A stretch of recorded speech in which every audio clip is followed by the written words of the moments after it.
Good morning, everyone. Thank you for joining us for our February 2024 OCHMIS user meeting. Please enter your name and your agency's name in the chat box so we can take attendance.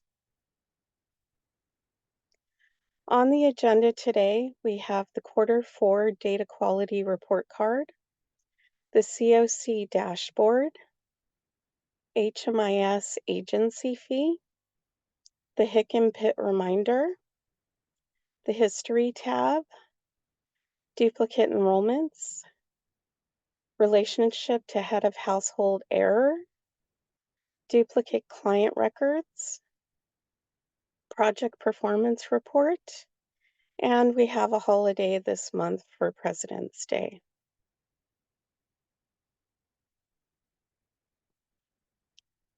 The Q4 data quality report cards will be published shortly. You will receive an email newsletter with a link to the report card once it's posted. The report cards are looking at data completeness, data accuracy, and data timeliness.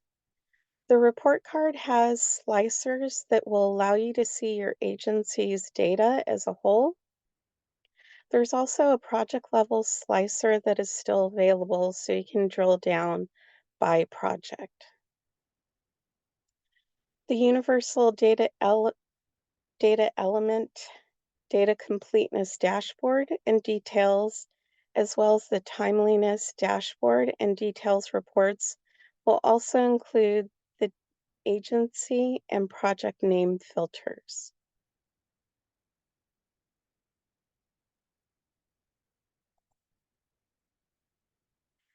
The COC dashboard for Q4 has been published. This period covers October through December of 2023. The dashboard contains information on clients who were active in any project type in HMIS or who contacted 211 for information or referrals. To view the COC dashboard, please go to ochmis.org. Under the Reports tab, you'll find the Orange County COC dashboard.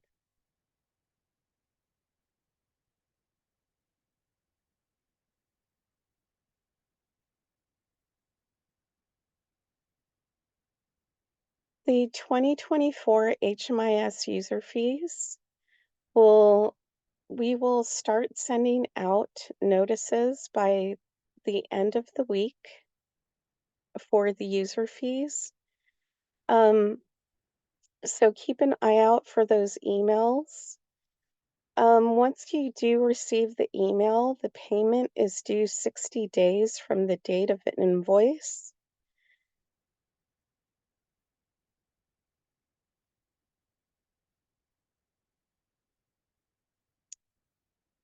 So for the HIC and PIT reminder, February 7th, which is today, is a very important day. Agencies need to submit their final HIC forms and PIT report and PIT answer forms to 211 OC by the end of the day. It's very important to get your final submissions in today. February 8th through March 15th, we will be reviewing your forms and working with you to get your information completed. So if you're having trouble with your HIC or PIT forms, please respond to the ticket that is currently available for you that we've created. And if you have any questions, we will definitely be here to assist you. So again, please make sure that you get your final forms in by the end of today.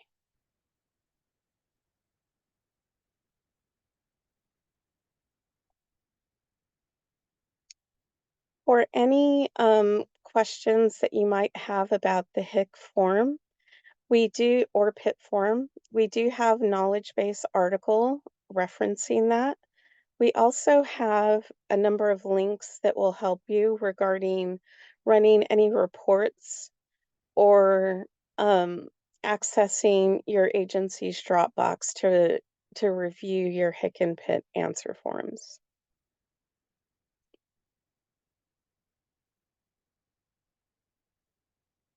Armando? Hi, good morning, everybody. We wanted to share with everyone a refresher on the history tab in HMIS. We're going to go over a few slides of information, and then we will provide a brief demo. But just as a reminder, the history tab in a client's profile can be used to reference some of the following items, such as editing or the viewing of general services, programs, program-based services, and assessments. You can also, from this section, manage the following items: the program association, expense items, service notes, the attendance, and also group options. On the right side of the slide, you'll see a few visuals there. Next slide, please.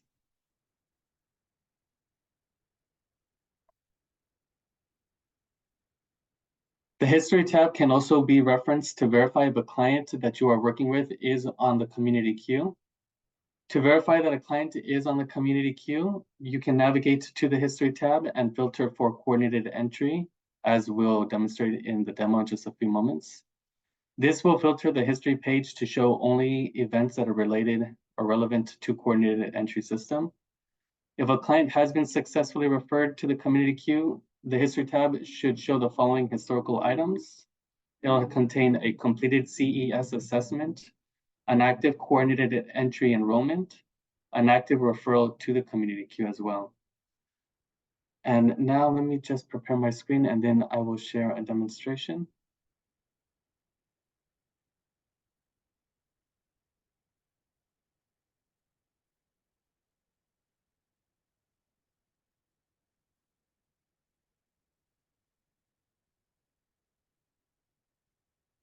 Okay.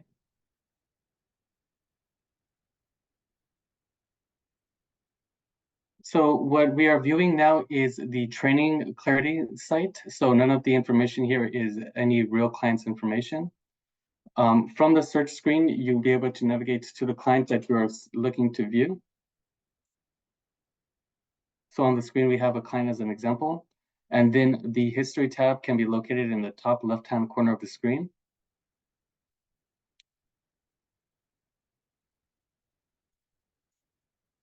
The history screen will list items pertaining to the client, starting from the most recent item.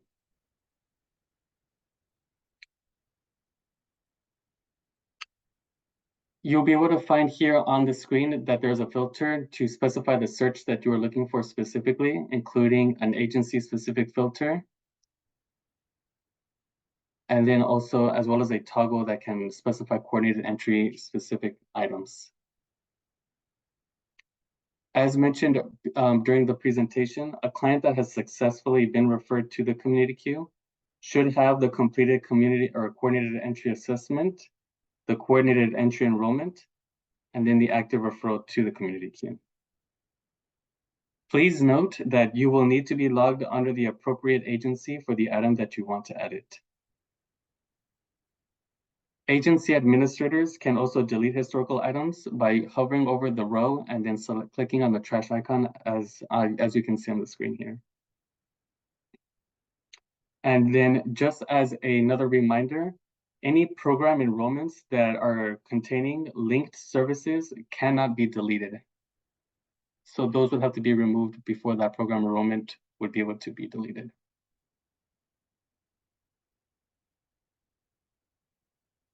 And that is it for that screen share for that demonstration. Okay. In the chat below, sorry, Jenna, in the chat, we will share a link to the KB article that contains more information on the client's history tab. Thank you, Armando. I should be sharing my screen again. You should see the presentation. Yes, we can see it. Okay, thank you. Okay, We also want to give a reminder on duplicate enrollments. So a duplicate enrollment occurs when a client is enrolled in the same program during overlapping or conflicting time periods. As you can see in the screen or on the example that's on the right side of the screen here, this is an example where a test client is enrolled in the same project during an overlapping time period. When a duplicate program enrollment occurs, the HMIS user and the agency's agency administrator should determine which program enrollment is the primary one so that the services and the notes from the secondary one is transferred to that enrollment. And after this transfer is completed, the HMIS agency administrator will need to provide support with deleting the services and the secondary erroneous enrollment. We'll also be including in the chat here a link to the knowledge base article on how to delete a program enrollment. Thank you. Thank you, Armando. I'm not seeing any questions. Hugo? Hello and good morning, everyone. So, incomplete data regarding a client's relationship to the head of household is a recently identified error that we've noticed that can cause some reporting issues. Our vendor BitFocus identified that this error sometimes occurs when a program merge is processed, but not always. To check for errors resulting from an invalid head of household status, please navigate to Reports, then Data Analysis, then Built-in Reports, then LSA Data Cleanup, Household and Enrollment Data, and run that report. Please keep in mind that the default household and enrollment data reporting period coincides with the LSA reporting period. Agency administrators should adjust the reporting period as needed to view current data that falls outside of the LSA reporting period. Next slide, please. So when the head of household error is identified, please navigate to and edit the head of household relationship within the program enrollment. On the program enrollment screen, where it says head of household, you should see a little icon that looks like a notepad and pencil. And if you click on that, that should bring up the editor. Next slide, please. After selecting the head of household, the list of program enrollment members will be displayed, and you can change the relationship to the head of household.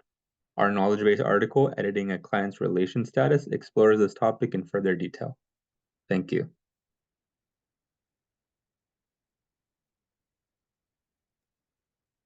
Thank you, Hugo. I'm not seeing any questions. Michaela? Good morning, everyone.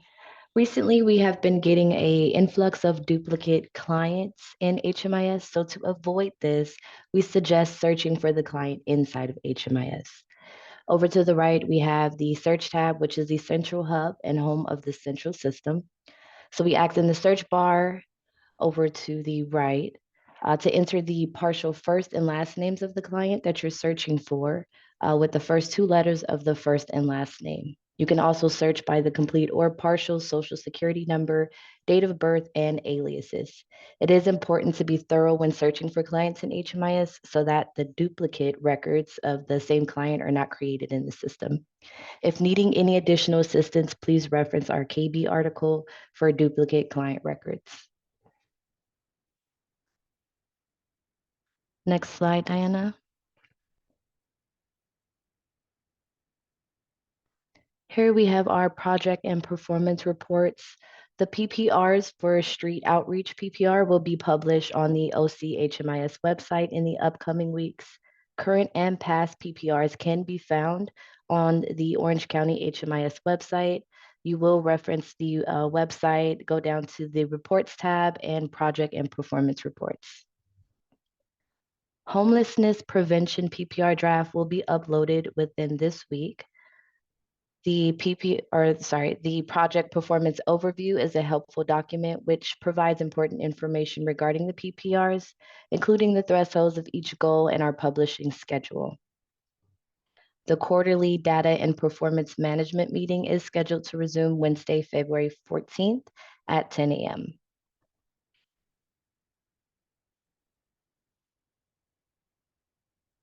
Next slide, please. And then Holiday Observe, the HMIS Help Desk will be closed on Monday, February 19th in observance of President's Day. We will be back in the office the following business day to assist anyone on Tuesday, February 20th. Thank you, everyone. Thank you, Michaela.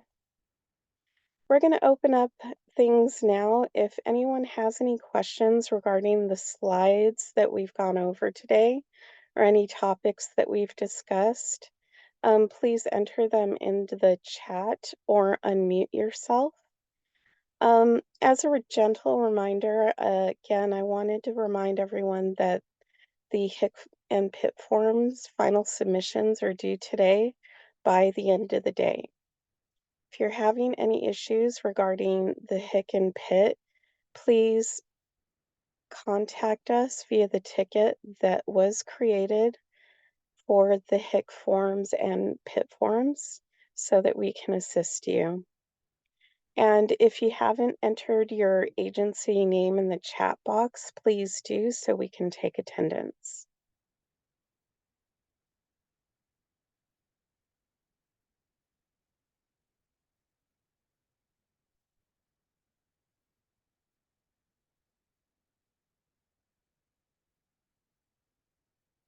Looks like we have a question. Cynthia asked, does every agency have to complete the forms?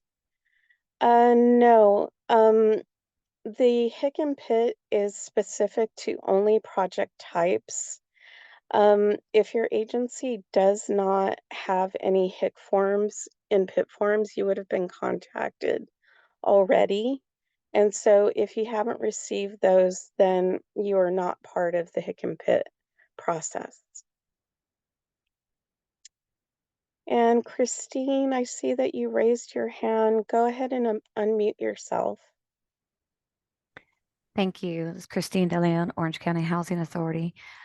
This is just a question for ongoing clients. I know that in October 23, there were some data standard changes. Two of those being at intake. One question was, does the individual need translation services? Yes or no? And if it was yes, you can specify the language. And then another one was an indication of sexual orientation, different than gender. But all of our clients we noticed it because the APR, we had an APR that was due in November. So that new set of questions hit that APR, even though all the clients that were in that APR, because it closed September 30th, weren't applicable to it. And we did get guidance on it. But now I'm still running into it, like this new APR that I'm working on that operated 12/1/23 to 11/30/23. The problem is majority of those clients were enrolled prior to October 1/23. So that data was not collected. It was my wrong understanding that we hadn't seen the annual intake forms yet, or the annual assessment forms yet, or the intake forms at the time. But now that they're out there, I don't see that question being asked on the annual like the status assessment and the annual assessment. So just my question is, how are we supposed to gather that information if it's only an intake? And then in our case, so we would do it for intakes going forward, post the date of November 1st, 2023. But that's still going to have us having a data not collected for all the clients that were enrolled prior to that data element change. And which is obviously the ultimate effect of that. Erin, can you assist with that question?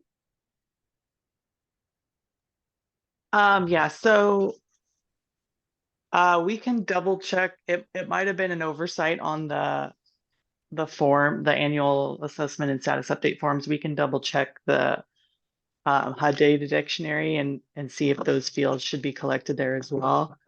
Oh, go ahead. I thought I heard someone. Okay. And then we can also confirm that you do need to do the back data entry. I think that you do, but we can confirm that for you also. And we'll include the answer in the meeting minutes. Okay, so if it is required, one of the easiest ways after a client's been enrolled, we only touch that client at two possible times is one for their annual recertification of their household composition and income. And then two, if the client is self-reporting a change in household composition or income. So that's not as for sure, but the annuals definitely. So it usually takes us about a year to gather new information. And that's why I was noticing on the annuals as I'm processing, I'm not seeing that on the form. And to us, it's a little awkward for us to specifically ask those two questions if we just put out a separate form to try to hit all of our clients, because it doesn't have anything to do with rental assistance, which is our side of the shop.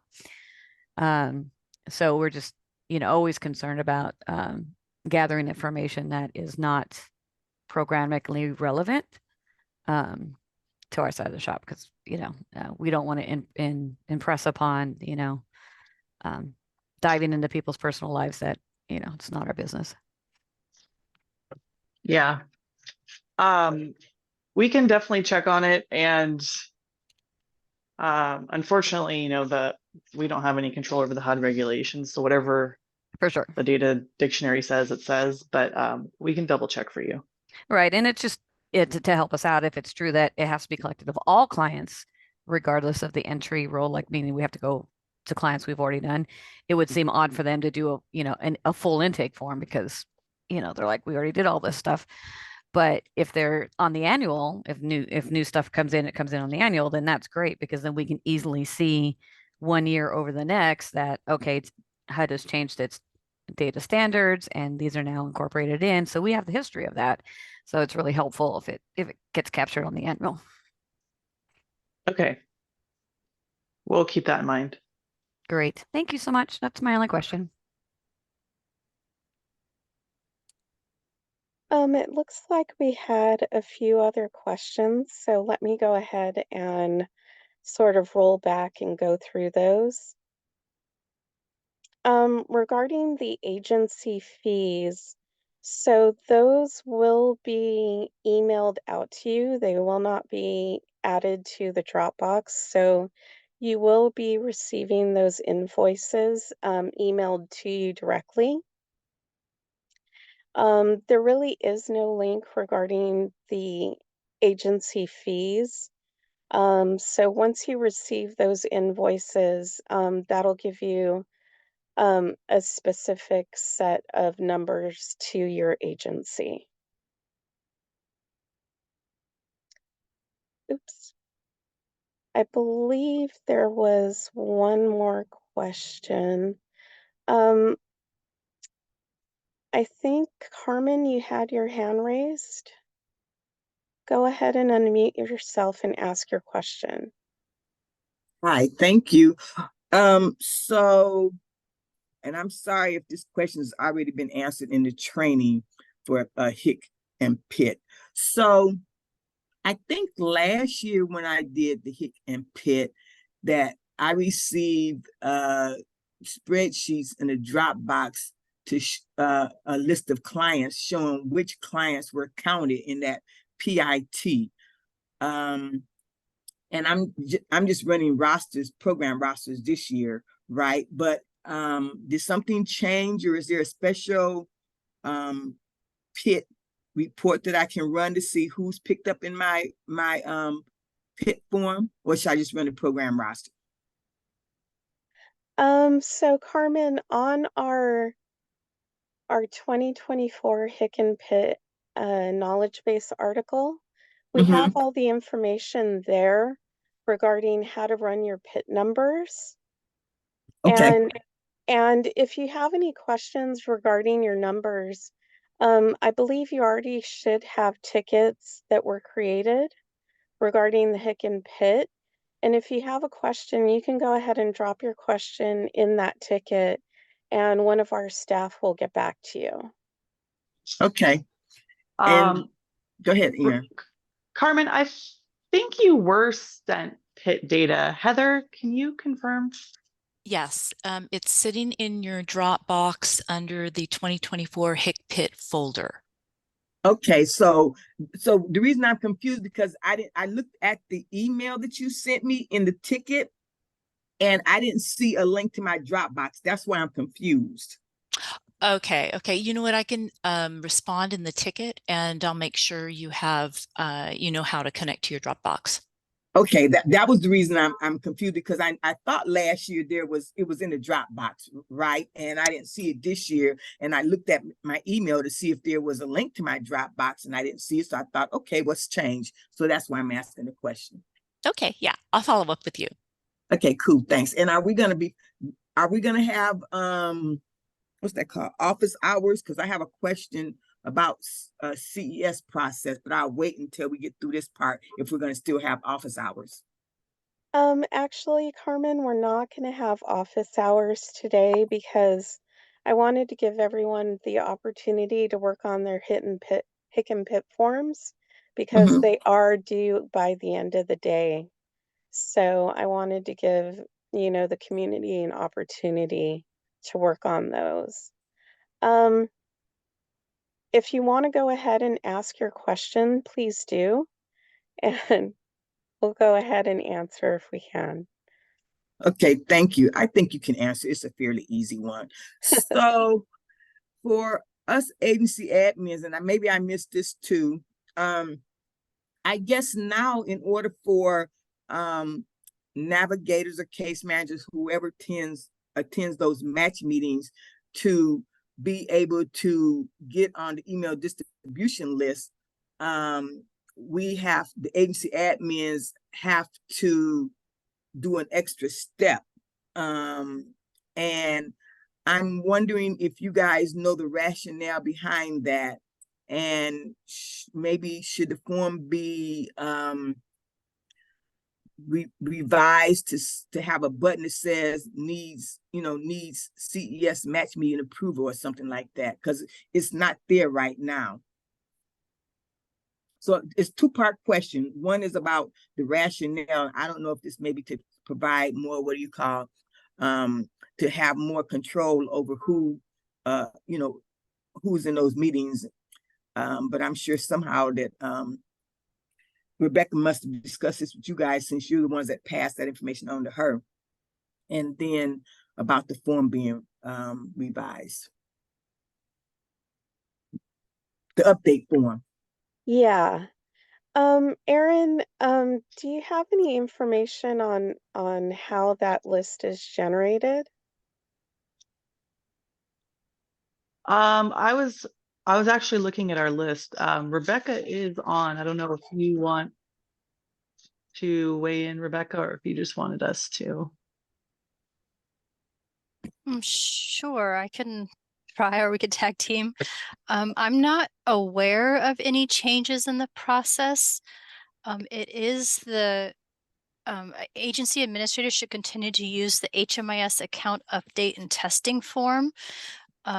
There are already existing kind of checklist at the bottom where the agency administrator will indicate what they need access for in HMIS.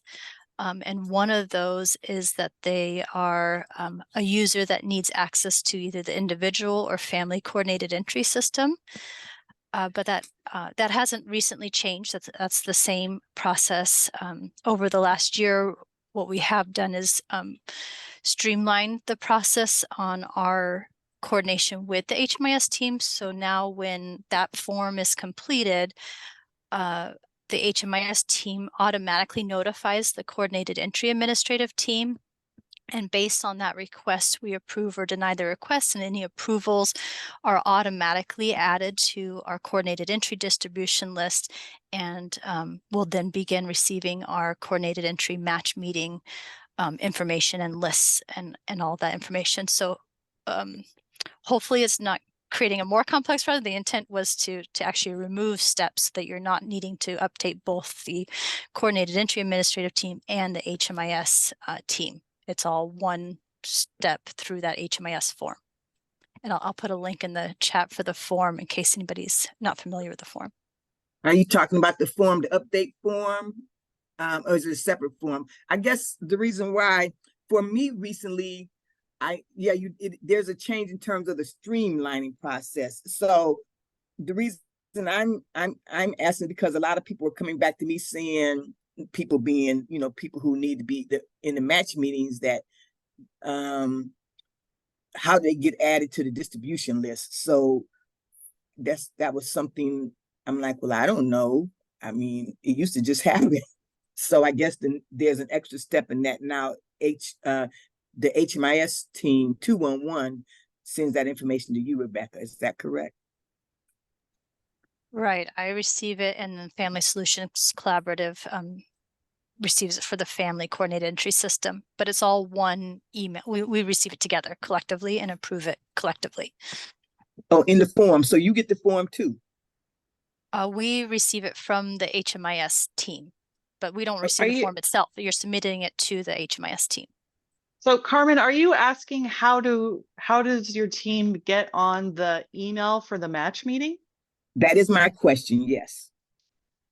So yeah, we send the county and FSC and Friendship Shelter, we send what users say they have completed training and need access to CES, and then they approve that. But then Rebecca, how do they get on your distribution list? Right. So it's the same process. So when we approve it, we then add that user to our coordinated entry distribution list. No further action or step is needed. Once they're approved and they're added to the distribution list, we send a welcome email to all approved users with additional information about when the match meetings are, how communication will work, and additional resources are included in that welcome email. But there's no additional step that anybody needs to take. It's all included in that approval process as part of that user update form. And just to speak on the Family Solutions Collaborative, we also do the same thing. So once we get that from 2110C, we automatically just add you to our distribution list. I don't see you on ours, Carmen. I'm not sure if you needed access to FCS, but you'd have to send that request into 211. No, I don't need this, but it's just for the people that I support. I'll talk to you offline, Rebecca, because I'm maybe I'll send you an email or call you because I need to get a little clarification or maybe be added to that welcome email or something. Got a little confusion over here on my team for the folks I'm supporting. That's all. Thank you, Carmen and Rebecca and Aaron, for clarifying everything. We'll give it a few more minutes to see if anyone else has any questions.